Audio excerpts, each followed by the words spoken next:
buenas tardes, tengan todos ustedes de Brecha y Brechando.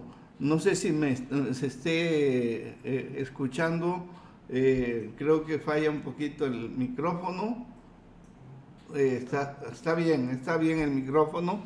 Bueno, pues muchas gracias a todos los que nos dan seguimiento en Brecha y Brechando con Antonio Quevedo Zuzúnaga. La verdad que me da muchísimo gusto estar aquí lunes, miércoles y viernes, 6:30, 7 de la noche.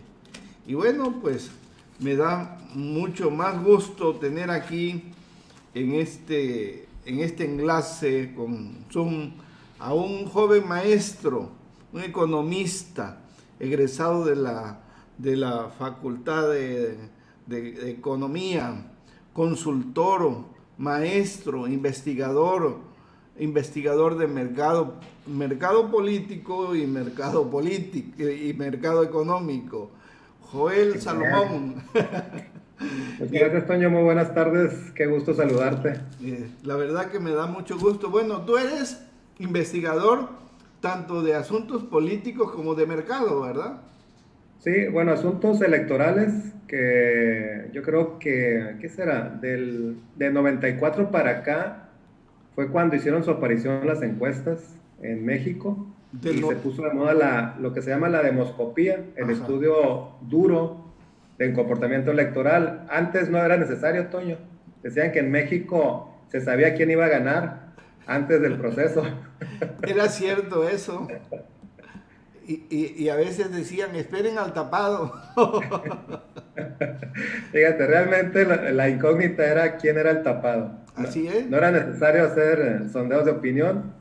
Y en lo otro, en lo económico, sí, le damos mucho seguimiento a los principales indicadores de economía que modulan también el comportamiento electoral. Oye, ¿es una ciencia exacta? Fíjate que en el caso del mercado electoral, pues hay asuntos de intuición. Como son encuestas, el ciudadano encuestado puede ser honesto, semi-honesto o nada honesto. Hay cierto, por eso se maneja el margen de error, Ajá. error estadístico y error no estadístico. No es exacto, la verdad.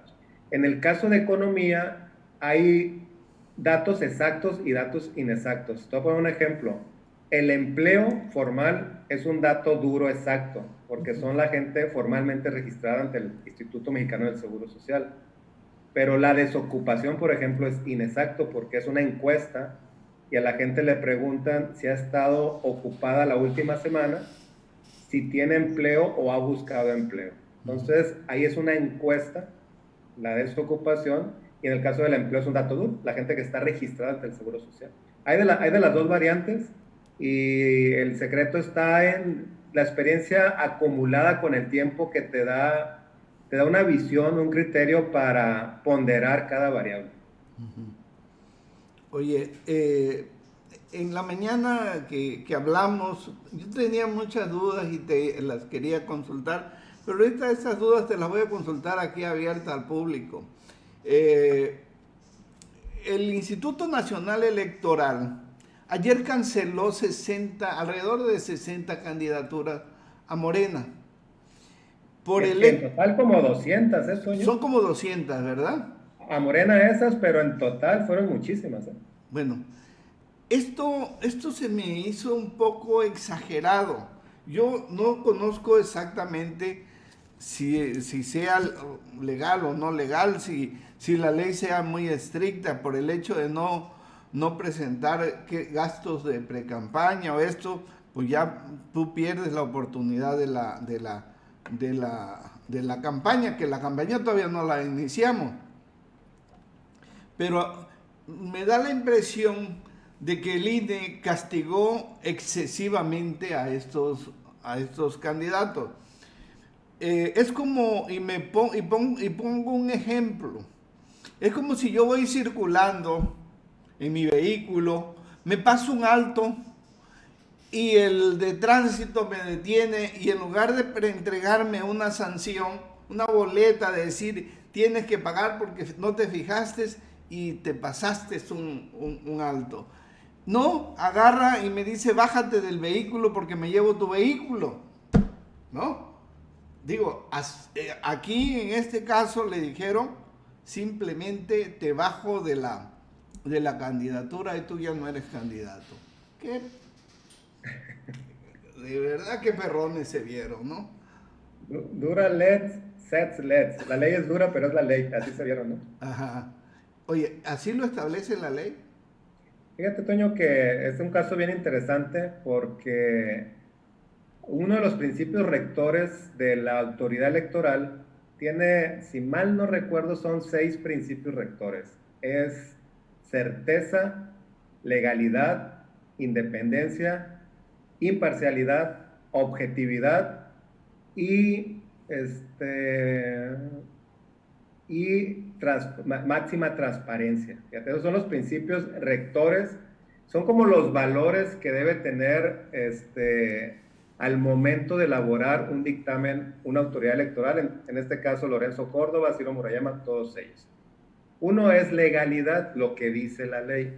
Y es correcto la analogía de usted respecto a esta sanción de tránsito. Hay muchas conductas que en materia electoral vienen graduadas y dice si la conducta es grave, leve, grave o gravísima. Incluso si vienen algunos lineamientos del INE. En este caso, debo reconocer que no había margen de maniobra. Fíjate, te voy a leer el artículo aplicado por la autoridad electoral. Okay. Es el artículo 229 de la Ley General de Instituciones y Procedimientos Electorales. Si un precandidato incumple la obligación de entregar su informe de ingresos y gastos de pre-campaña dentro del plazo establecido, no podrá ser registrado legalmente como candidato. La verdad es que no hay margen de maniobra ahí. No hay margen. Ahora, lo que yo no había visto, Toño, sí, es que, mira, partidos, agrupaciones políticas y candidatos, es una obligación puntual entregar el informe sobre el origen y el destino del gasto, porque reciben dinero público. Ese es el espíritu de la ley. Yo no había visto que un partido, una agrupación o un candidato no tuviera un contador o un área de tesorería que le hiciera el informe. Ese es el colmo, la verdad. Entonces, que un candidato a la gubernatura no presente informe, aunque sea mal hecho, que no presente informe es gravísimo por la falta de la seriedad mínima de presentar un documento ahí, ingresos, egresos, la gasolina, etcétera. Entonces, es un asunto elemental. Y si a la autoridad electoral dice que no procede el registro de alguien que no presentó eso, te ves mal otorgándole el registro incluso. Entonces, yo siento que no le dejaron margen de maniobra a los consejeros del INE. Por eso fue mayoritariamente, abrumadoramente mayoritaria, la negación del registro, no a los 70 o 90 que menciona usted de Morena, fueron como 300, y de esos como 100 candidatos independientes. Oye, aunque el dirigente de Morena haya anunciado de que no iba a haber precampaña y que la selección iba a ser a través de una encuesta. Fíjate, Toño, que se me hace un argumento, a mí en lo particular, muy endeble, porque cuando tú dices vamos a resolver el proceso interno a través de una encuesta, pues es un proceso interno. No solamente hubo proceso interno, se reeditó el proceso interno, porque se quejaron en el caso de Guerrero de Félix Salgado, y dijeron vamos a hacer otra vez el proceso interno, otra vez la encuesta para ver si realmente es lo que más conviene al partido.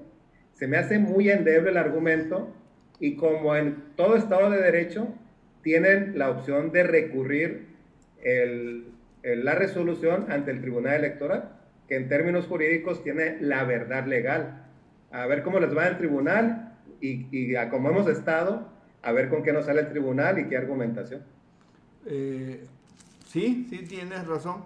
Oye, esa medida, la ley es clarita. Si no lo entregas, no te registra, tú no eres candidato. Oye, es más, el INE está obligado, desde el punto de vista jurídico, no tiene margen de maniobra y está obligado a negárselo y decirle, señores, es un exceso de irresponsabilidad, vayan al tribunal porque yo no puedo. Pues está interesante. Yo al principio se me hacía un exceso, pero traía yo en la mañana la duda y te la iba a preguntar, porque pues efectivamente son muchos candidatos rechazados. Y yo me preguntaba, ¿no llegaría aquí a Sinaloa esa medida? Bueno, si alguien omitió presentar el informe, no procede su registro, Toño, pero es cuestión de que tengas por lo menos un contador en tu equipo de trabajo. Y el contador sigue los oficios. El INE tiene muchísimos, si algo tiene es sobre reglamentación, y están regularmente los formatos. Yo he presentado informes sobre el origen y destino del gasto de agrupación política, y están los formatos. Realmente, como cualquiera que presenta un informe fiscal, declaración de impuestos, ya están los formatos hechos. Es laborioso, pero pues te puedes aplicar o lo puedes delegar. Entonces, creo que es una responsabilidad elemental. Informar cuánto dinero gastaste y el origen del dinero. Y a lo mejor está mal hecho, ¿eh? Y te sancionan porque no lo presentaste con la pulcritud técnica debida. Pero el exceso es que ni lo presentes, ¿eh? Ahora, Como dice la ley. dicen que lo presentó extemporáneamente el de Michoacán, creo. Y bueno. Sí, algunos parece que es extemporáneo. Ahí la mayoría es porque no lo presentaron. Sí.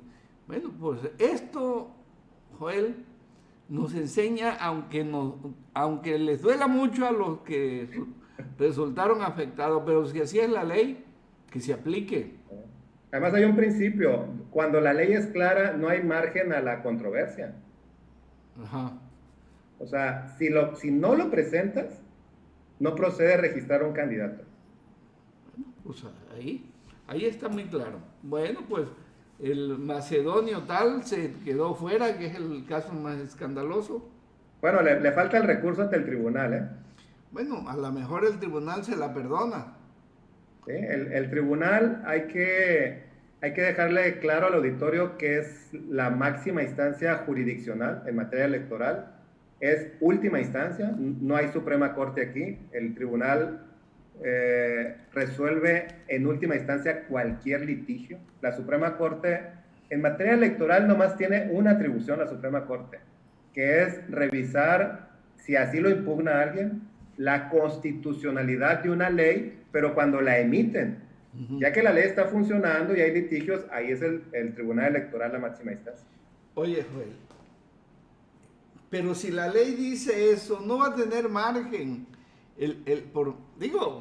Va a incurrir entonces en una interpretación que a lo mejor es contraria precisamente a la ley, ¿no? Ha habido sorpresas interpretativas tremendas, ¿eh? Con este último tribunal. No hay incisos en ese artículo que me leíste, de que diga el inciso A, el inciso B, el inciso C. ¿Sí hay? No, yo en lo personal, el artículo son 2 líneas y es muy claro. Si un precandidato no entrega informe, no podrá ser registrado como candidato. Yo como abogado, la verdad, no le veo margen de maniobra. Bueno, esa era una de las dudas. Quiere decir que más de 300 candidatos, por no ser transparente, por no cumplir, por no estar de acuerdo a lo establecido en la ley, quedan fuera.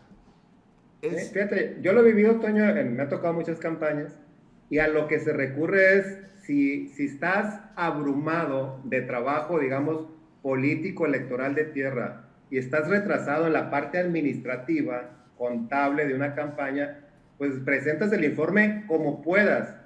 Y hay un periodo de derecho de audiencia, que donde te hacen las observaciones y te preparas para esa etapa y subsanas las observaciones, como pasa en los gobiernos municipales o estatales ante la Auditoría Superior de la Federación. Cualquier candidato, digamos, racionalmente haría eso. Pero si ni eso hizo un candidato, yo la verdad no le veo margen, creo que es un descuido monumental.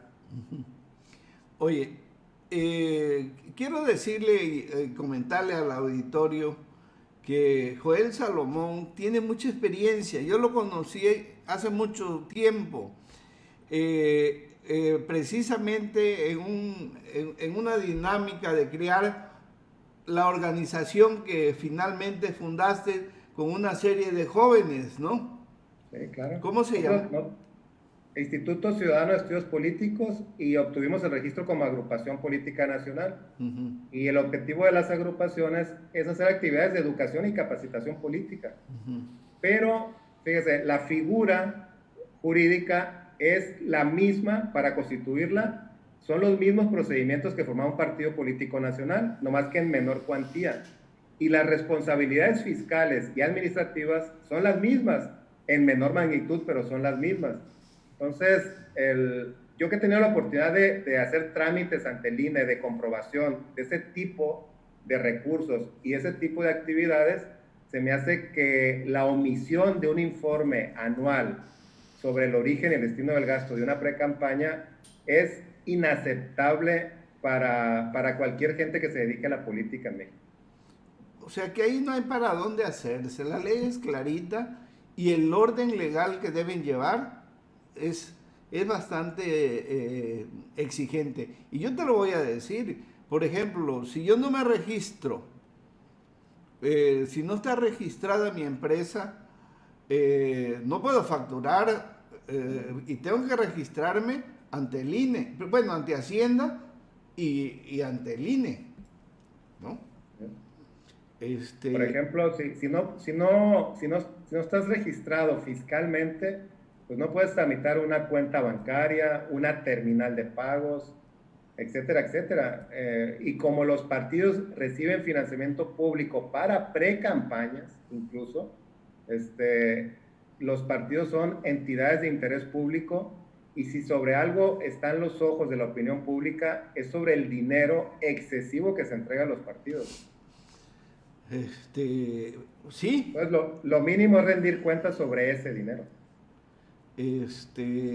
Bueno, ahí está la medida y bueno, este dato salió a relucir, este dato salió precisamente porque el día de hoy, pues prácticamente ya están todos los candidatos que desean ser gobernador de Sinaloa registrados. Rubén Rocha, Mario Zamora, Roselena Millán, Sergio Torres, Tomás Saucedo, que se está registrando en este momento, Gloria González del PT y una señora Cabrera, seguramente ha de ser maestra. Yolanda Cabrera, maestra de la Facultad de Contabilidad. Bueno, entonces vemos nosotros que ya el escenario político en Sinaloa está montado. Ahora hay que ver cuál de todos esos logra el registro, ¿no? Sí, que ya es un trámite. Pues yo le he estado dando seguimiento a los eventos y hay que presentar los requisitos formales de los candidatos a la gubernatura. No creo que a algunos se le haya pasado, son muy básicos. Y yo creo que para el 30, creo que es el 30 de marzo, se revisa y se le declara la procedencia administrativa de los registros. Y el 4 de abril empezarán las campañas, que hay que decir que va a estar la competencia solamente entre 2 candidatos y 2 alianzas. Bueno, una alianza y una coalición. Así. La de Rubén Rocha Moya al frente de la alianza Paz Morena y Mario Zamora al frente de la coalición PAN, PRI, PRD. Sí. Sin duda, yo coincido contigo. 2 son los candidatos que van a pelear. De hecho, si tomamos la referencia, por eso te preguntaba de las encuestas, tomamos las referencias de las últimas encuestas, pues había una distancia 2-1 sobre la alianza, el caso de Morena, 40 Rubén y 25 aproximadamente la alianza de Mario Zamora. Pero eso todavía no se habían registrado nadie, todavía pues no había candidatos, no había nada formalizado. Ahorita ya están registrados. Todavía estos datos pueden cambiar, Joel. Sí. Tú me dabas un dato la vez anterior, que la alianza Morena Paz de 40 se iba casi a 63% de intención de voto. Sí, hay distintos sondeos. Yo creo que el más, hay uno muy extendido, el que menos le da es 2-1, 22-44 más o menos. Y hay otros que se extienden 3-1, Ajá. 22-66. Ajá. Aquí lo cierto es que hay un claro candidato puntero a vencer, que es Rubén Rocha, y que su campaña va a ser no cometer errores, ¿eh? Sí, ¿verdad? Yo creo que la campaña debe ser no cometer errores, aprovechar la inercia nacional que todavía trae Morena, la simpatía que tiene López Obrador, que anda en el 64, 62%, la estructura de apoyo que le aporta el partido sinaloense. Tiene 146,000 militantes validados por el INE. Héctor Cuen va a hacer campaña, es candidato pluriadiputado y siempre ha sido un candidato con un piso de 250,000 votos. Y creo que Héctor Cuen ha operado para que la alianza se consolide. Y si nos damos cuenta, los focos de conflicto que había en la alianza se han ido apagando todos, ¿eh? Sí, el caso que más nos rebotaba y que lo comentamos en una ocasión tú y yo aquí en este espacio de brecha y de brechando, fue el de Mazatlán, el de Guillermo Benítez, que fue el más escandaloso, ¿no? ¿Sí? Y ahora Guillermo Benítez anda con el logo del Paz para todos lados, no se lo quita. Lo, lo trae del lado izquierdo ahí en todas las fotos. Oye, estuvo muy bueno eso. Eh, eh, la verdad que el discurso de Benítez y de Imelda Castro fueron incendiarios en su momento. Modificaron incluso el discurso de un video de Andrés Manuel López Obrador y le agregaron el nombre de Héctor Melesio Cuen, cosa falsa. Y la verdad, digo, porque en el discurso del presidente se refería a los caciques de Morelos, de allá de las universidades del centro y sur, ¿no? Sin embargo, lo adaptaron para también aquí. Y bueno, pues yo dije en una columna que era tanta lo de sal que no sabía yo cómo se lo tenía que volver a tragar Guillermo Benítez, porque era un basurero lo que criaron. Y sin embargo se pudo. Pero yo creo que, como dijo Fernando Enrique Cardoso cuando fue candidato en Brasil, olvídense de todo lo que he dicho y he escrito. Hay que ver hacia adelante. Bueno, Pero fíjate que en el caso de las dos fuerzas que compiten, Toño, Héctor Cuen ha sido un operador político para que haya sumas en esta alianza, viendo a los del frente que lo que ha habido son restas, porque la candidatura de Sergio Torres y Rosalena Millán son restas al priismo. Y en el caso de la candidatura de Rocha Moya, la incorporación del partido sinaloense y toda su estructura, la asimilación y la incorporación de Guillermo Benítez con todo el proyecto de Rocha Gobernador y la incorporación de Gerardo Vargas en Mochis, donde está la matriz de esa fuerza política, donde hace 10, 11 años ganaron la gubernatura ganando Mochis 4-1, le ganaron al PRI a Jesús Vizcarra, y están en el lugar donde le pueden aportar al proyecto de Rocha, allá en Los Mochis, donde es muy popular Mario López Valdés y donde tiene la matriz de esa fuerza política. Entonces, de la alianza del proyecto de Rubén Rocha ha habido sumas y ha habido operación política, ¿eh? Y en el caso de Mario Zamora lleva la desventaja de que tanto Sergio Torres y Rosalena Millán son dos figuras que se llevan parte de la estructura y que van a enamorar, le van a competir a Mario con el electorado de oposición. Sergio Torres como el candidato rebelde y Rosalena Millán como la mujer sensata con experiencia en la administración pública. Entonces son dos perfiles que le pueden quitar mercado hacia el mercado que va Mario Zamora. Y en el caso del mercado que tiene Rubén Rocha Moya han hecho mucha operación política para ir como una fuerza sólida. Sí, fíjate, tienes toda la razón. A tal grado que agregándole y añadiéndole un poquito a esa pérdida del PRI y el PAN, hay que ver cómo, por ejemplo, Rocha incorpora incluso a Alejandro Higuera de coordinador, de su coordinador de campaña. Esto es un garrotazo en medio de la cabeza de los panistas. Y eso significa que además de ser el coordinador de campaña, pues obviamente que los 140 operadores que se trajo del PAN, pues lo va a poner en este nuevo esquema, ¿no? ¿Sí? Además le aporta también al asunto de Mazatlán, que siempre es importante tener la mayor cantidad de salvaguardas, porque el electorado mazatleco ha demostrado ser una especie de chiva de cristalería. A veces no sabes para dónde va a brincar.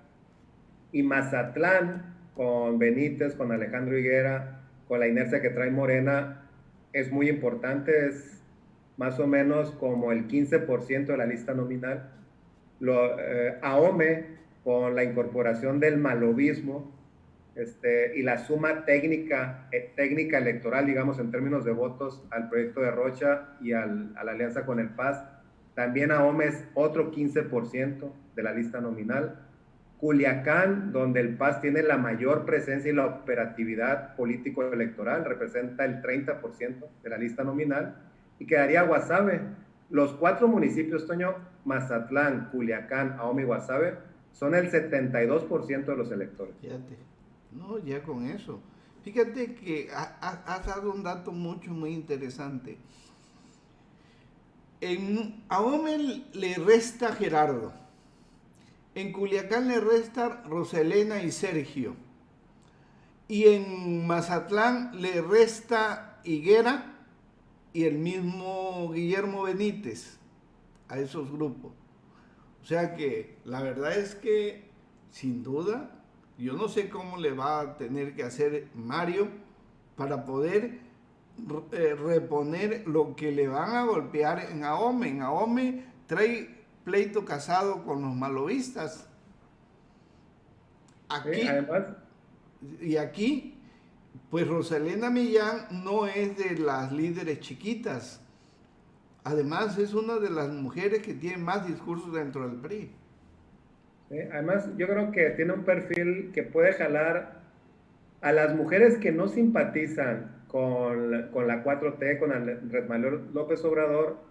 Rosalena puede llegarle a ese tipo de mujeres, digamos, no simpatizantes del López Obradorismo.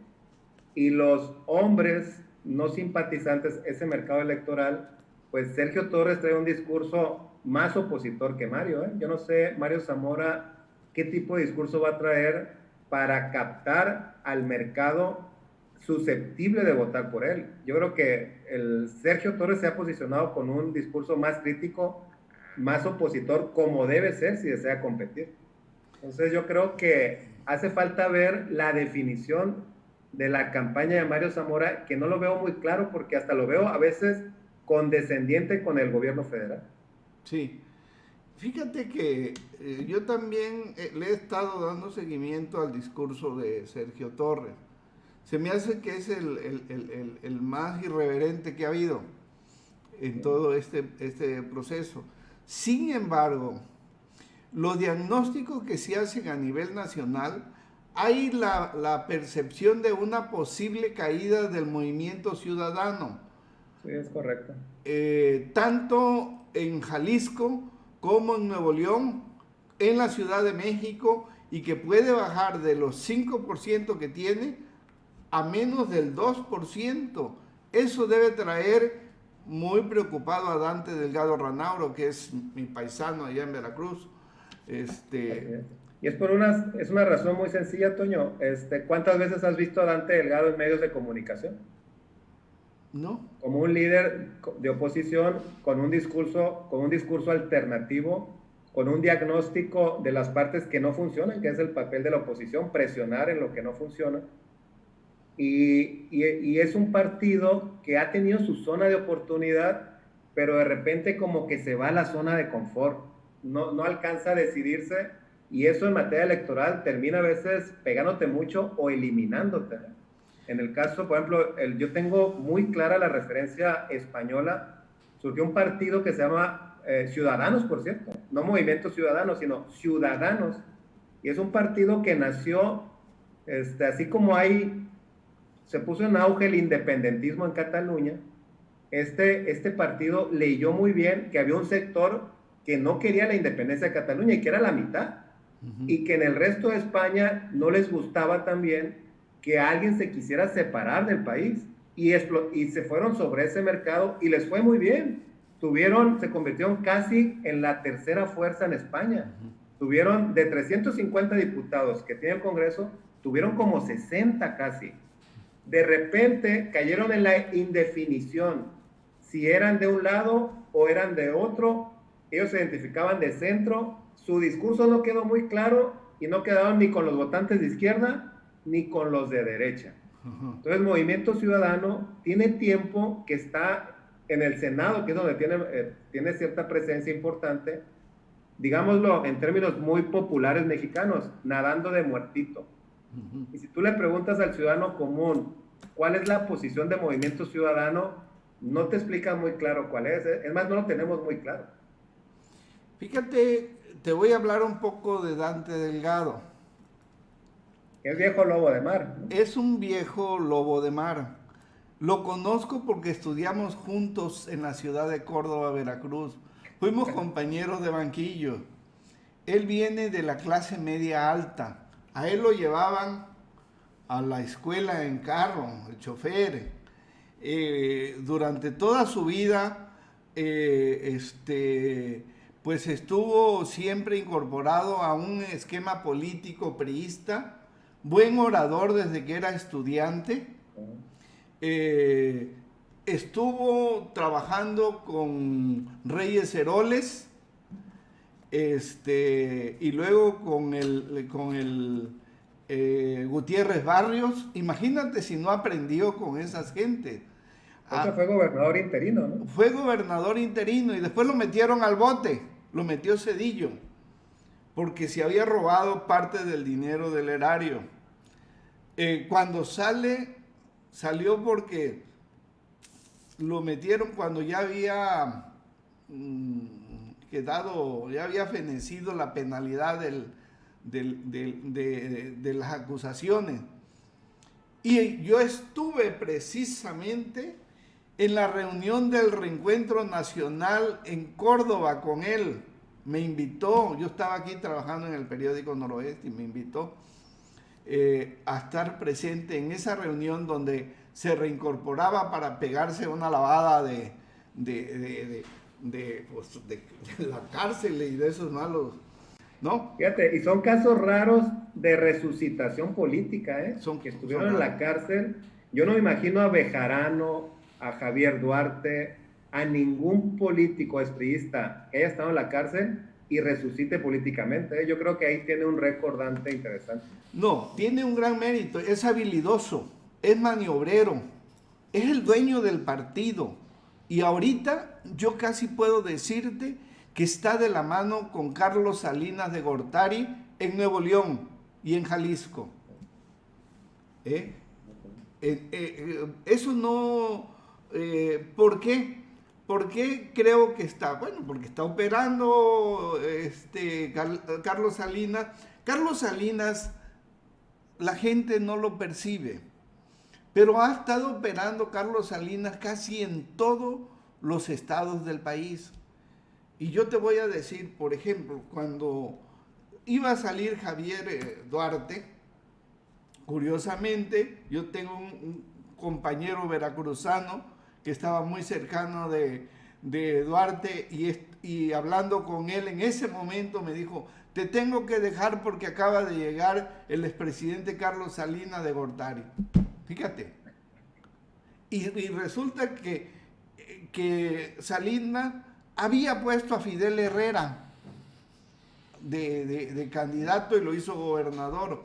Y también un ladrón, Fidel, ¿no? Terminó mal, y también como Dante, buen orador, ¿eh? excelente orador. Yo los conozco muy bien, es parte de esa generación a la que pertenecía ahí en Veracruz. Ellos eran los ricos y nosotros somos los arrabaleros. Bueno, Fíjese que Dante, con todas las cualidades que usted dice, ¿por qué? Pues no lo sabemos, pero ha optado por un sospechoso bajo perfil. bueno, yo no sé por qué. Lo que pasa es que Dante le va mejor calladito, haciendo negocios y amarres. Y yo creo que Morena lo retiró, o Andrés Manuel López Obrador lo retiró, porque es un hombre muy ambicioso. Y obviamente no dudo de que negocie con los buenos y con los malos. Es ahí donde tú dices, bueno, no sé hasta dónde llega la ética política, ¿no? Pero fíjate que me faltó en esto de los registros, uno, ahorita aquí lo estoy recuperando, Ricardo Arnulfo Mendoza, ¿tú lo conoces? Sí, sí, claro. No tengo amistad con él, pero sé quién es y he platicado en 2, 3 ocasiones con él. Abogado. Es abogado. Se dice muy amigo muy cercano a López Obrador. Bueno, Bueno, sí, él se mencionaba él se autodenominaba aspirante a la candidatura de Morena a la gubernatura. pues sí, pero yo creo que a López Obrador se le olvidó, porque si no lo hubiera hecho, ¿no? Hizo Sí, a Jesús Estrada presidente municipal, que no hubiera hecho a este, pues creo que intentó ser candidato independiente, pero las reglas para candidaturas independientes en México, Toño, son más rudas y difíciles que crear un partido político. más fuerte. Sí, y por una sencilla razón, las reglas las ponen los partidos políticos. Pues, pues es obvio, no quieren candidatos independientes que les haga la competencia, ¿no? Así es. Tal Pero vez, fíjate que dentro de esa, digamos, maldad, malicia, a mí no me parece mal el resultado, porque yo creo más en las instituciones que en las personas. Y a mí me gusta más que alguien que quiera construir un proyecto político le dé cabida a una institución y no a un proyecto personal. Entonces, finalmente, quien lanza una candidatura independiente tiene que hacer lo mismo que un partido, conseguir simpatizantes, tener estructura administrativa, y es mejor que lo hagas para un proyecto, para un conjunto de personas, que para uno lo individual. Se me hace algo medio egoísta la candidatura independiente, y es el mismo trabajo. Mejor convoca a una colectividad, a un proyecto colectivo y social. pues Joel, la verdad que me da mucho gusto tener la oportunidad histórica de estar comentando aquí de un proceso electoral, de este proceso electoral 2021, que es extraordinario en el país y extraordinario aquí en Sinaloa. El número de candidatos aquí en Sinaloa te lo marca, ¿no? Lo extraordinario. Sé que todos son bultos, con excepción de 2 que se van a jugar la camiseta. Así. Que Y es, proyectos distintos. sí, proyectos distintos, sobre todo. Son 2 proyectos que se confrontan. No tanto son los perfiles del candidato, son los 2 proyectos. El proyecto neoliberal y el proyecto de la transformación. Ahí es donde creo que, por eso te digo, está la presencia evidente de Carlos Salinas de Gortari.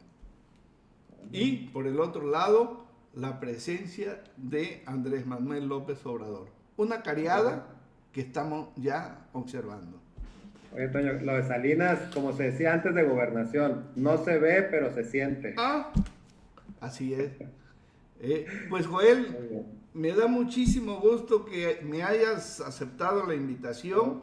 Un gusto siempre. Y quisiera, pues esta vez apenas va a empezar el día 4 de abril. Entonces tenemos todavía otros chances de seguir comentando, Joel. Cuando usted guste invitarme, un placer siempre y un gusto saludarlo y compartir con usted. Joel, gracias y no te digo adiós, sino hasta pronto. Hasta pronto. Bueno.